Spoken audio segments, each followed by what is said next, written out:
Hello everyone, আজ আমি তোমাদের সাথে শেয়ার করবো একটা মালপোয়ার রেসিপি। আমি অনেক দিন আগে ব্যাঙ্গালোরের ইস্কনে গেছিলাম, তো ওখানে আমি এক ধরনের মালপোয়া খেয়েছিলাম, তো ওটাই আজকে শেয়ার করব। এখানে ময়দা আর সুজি আমি দু কাপ করে নিয়েছি। তার পাশাপাশি নুন, মৌরি আর চিনি দিয়ে ভালো করে মেখে নিয়ে, আচ্ছা এখানে কিন্তু চিনি আমি নিয়েছি মাত্র 1.5 চামচ। তার কারণটা আমি তোমাদের কিছুক্ষণ পর বলছি।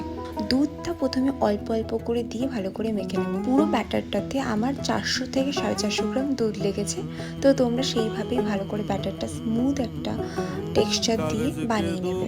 ব্যাটারটা এখানে আমি 1.5 থেকে 2 ঘন্টা রেখেছিলাম। তারপরে আমি তেলের মধ্যে একটু ঘি দিয়ে ভালো করে ভেজে নেব। তো এবার আমি পরপর ভেজে তুলে রাখবো। মিষ্টিটা কম দেওয়ার কারণ ছিল আমি এখানে মিষ্টির রস আগের থেকে করে রেখেছিলাম, তো সেখানে চুবিয়ে তুলে নেব যাতে ক্রাঞ্চিনেসটা আর মিষ্টিটা পারফেক্ট থাকে। আমি দুরকমভাবে এটা করেছিলাম। তো তোমাদের কেমন লাগলো আমাকে প্লিজ জানিও।